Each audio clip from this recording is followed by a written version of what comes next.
Happy Holy Saturday. At least at the time of recording, it's Holy Saturday. And this day is kind of like the middle child of Holy Week. You have Good Friday and you have Easter. Everyone knows those two. But everyone kind of forgets about the Saturday in between. And this day is called Holy Saturday. And I kind of joke this is like the middle child of Holy Week. And Holy Saturday, in most Christian traditions at least, is understood to be the day where Christ descended into Hades and preached to the dead and defeated Satan. This is traditionally understood to be what happened under Holy Saturday. There are some traditions that dissent from that, but the mainstream Christian consensus for the centuries has been that this is when Christ descended to the dead. And if you read the Apostles' Creed, it says he descended into hell or he descended to the dead, depending on which Apostles' Creed you're reading. But that's traditionally what's preached on this day, that Christ descended to the dead. So this is Holy Saturday. So, of course, I figured this would be just as good a day as any to preach about postmortem salvation. And postmortem salvation is, of course, essential to universalism, at least restorationism, which is the mainstream universalist belief for the centuries, which is the belief that the wicked that died without Christ will go to hell for a time, but eventually they will repent of their sins, and essentially that the door of salvation is always open to those that are in hell. And then, of course, you have ultra-universalism, which is the more liberal variant of universalism that says everybody just goes to heaven when they die. So you don't need to believe in postmortem salvation to be an ultra, but most universalists, myself included, are restorationists. So we do believe in postmortem salvation. We believe in postmortem salvation. The thing is, however, you don't even have to be a universalist to believe in postmortem salvation. Technically, most Christians do, because they believe that the Old Testament patriarchs and other Old Testament figures were in Hades, asleep, and then Christ came and preached to them. That's the mainstream Christian view, and they came to believe on Christ. So technically, that's not even a very fringe belief, but belief in postmortem salvation, particularly for, say, people that never heard the gospel, but generally did try to seek God, such a belief is becoming more and more mainstream in the Christian world. Postmortem salvation is becoming an increasingly popular belief. You don't even have to be a universalist to believe in postmortem salvation, but it is becoming more and more popular. And there is at least some biblical basis for the idea. So I figured I might as well start in 1 Peter. 1 Peter 4, 5 through 6. And anyways, it says, "Who shall give an account to him that is ready to judge the quick and the dead? For this cause the gospel was preached also to them that are dead, that they might be judged according to men in the flesh, but live to God in the Spirit." So this verse is saying that Christ went and preached to the dead so that they would have a fair trial, that they didn't know of Christ before, and so they could go and believe on him. And that's actually the mainstream interpretation. In fact, we know that it's teaching that he evangelized and preached because the word preached there. I usually pronounce these words, but I was actually so terrible at pronouncing the term for preached here, I'm actually just going to spell it to you. You can look up the word for yourself if you're curious. The word is Euangelizomai.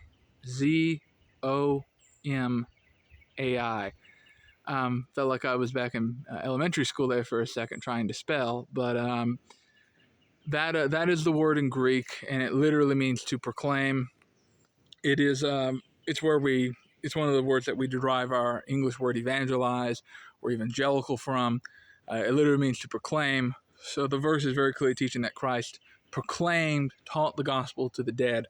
And we also have, of course, another verse there in 1 Peter, and this is the chapter before, 1 Peter 3, 18 through 20. It says, "For Christ also hath suffered once for sins, the just for the unjust, that might bring us to God, being put to death in the flesh, and quickened by the Spirit, by which he also went and preached unto them the spirits in prison, which sometime were disobedient,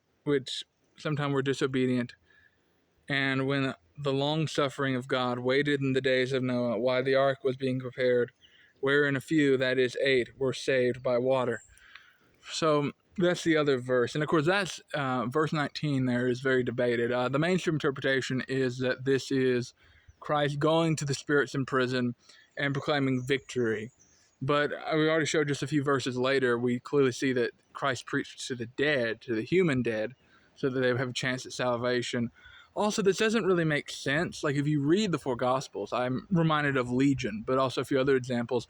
The demons already clearly know that Christ is Lord, and they fear him. They call him Lord, and they fear him. So the demons and all the powers of hell and all evil spirits and everything else that is on the side of Satan, they already know Jesus is Lord. It even says that in James, the demons already believe that he's Lord. So Christ going to hell just to show off to the demons doesn't really make any sense. And it's very clear from verse 20 that this is talking about the evil generation that lived in Noah's day, that wicked and evil generation. I know there's another interpretation. I was reading John Wesley's notes on the New Testament, and he tried to argue that this is talking about Noah's preaching, and there is some biblical basis for that. I mean, was it 2 Peter 2:5 calls Noah a preacher of righteousness, but that's just not the natural reading of the passage.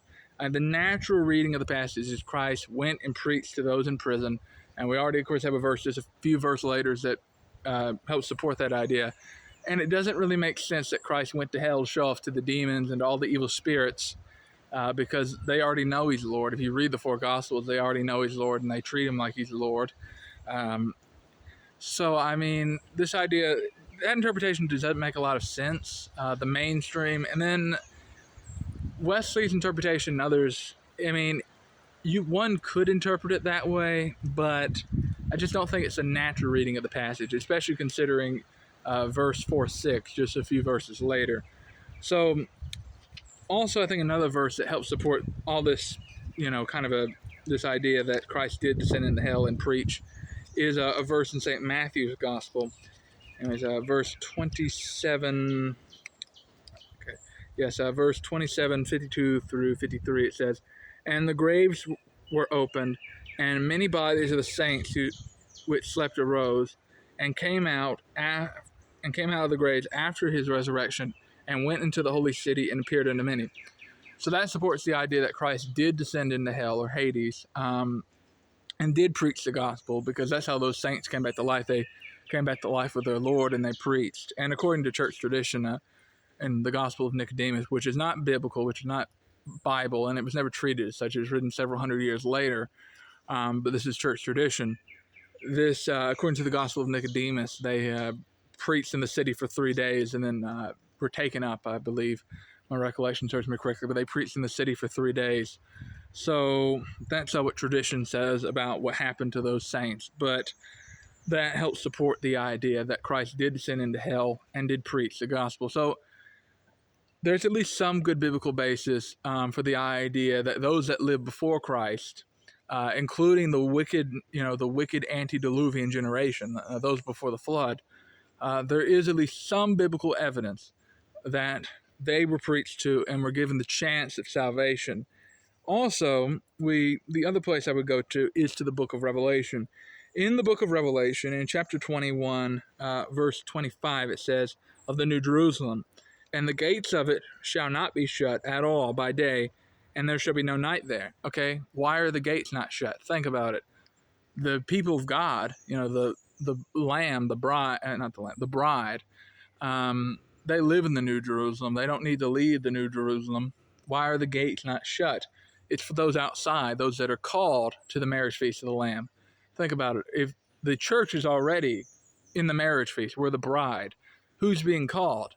Those who are not inside the bride. And that's supported by the idea that the gates are open. The gates of salvation are always open. This is why I think one could at least have a decent biblical basis for being a hopeful universalist at the bare minimum. One could just say, I think the gate, the door of salvation is always open, based off of Revelation 21:25.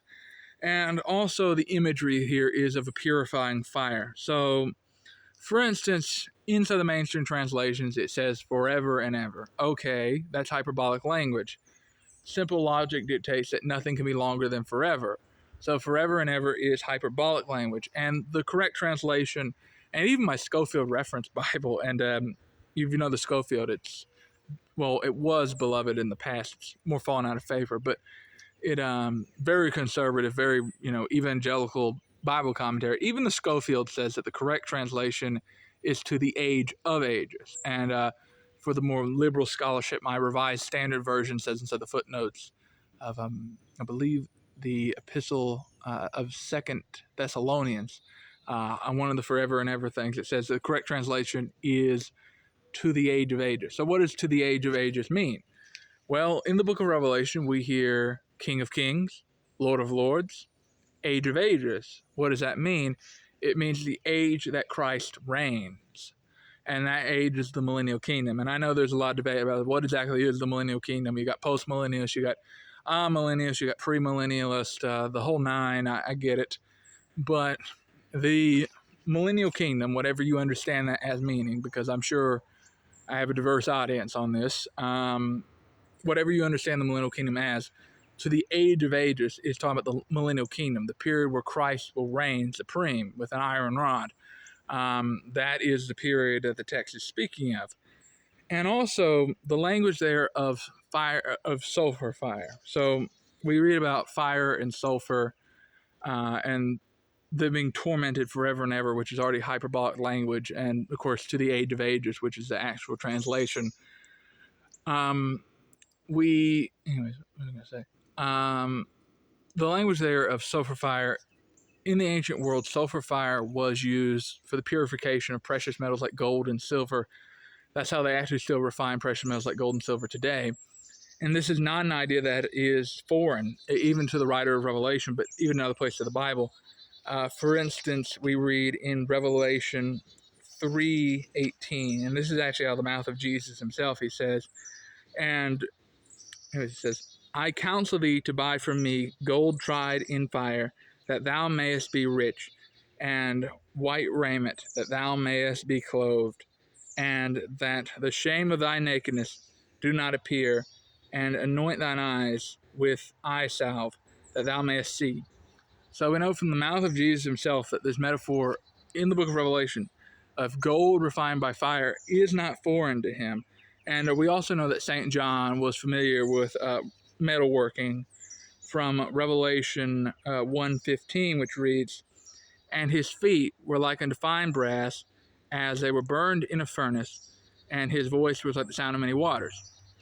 And actually, to quote from the other major writer we're drawing on today, which is St. Peter, St. Peter wrote in Peter 1:7 that the trial of your faith, being much more precious than gold that perisheth, through it might be tried with fire, that found unto praise and honor and glory at the appearing of Jesus Christ.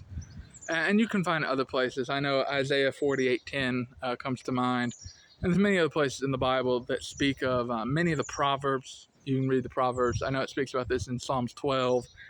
Other places in the Bible, this metaphor of, I know it's in Ezekiel, I believe Ezekiel 16, I want to say, but no, it was Ezekiel 18.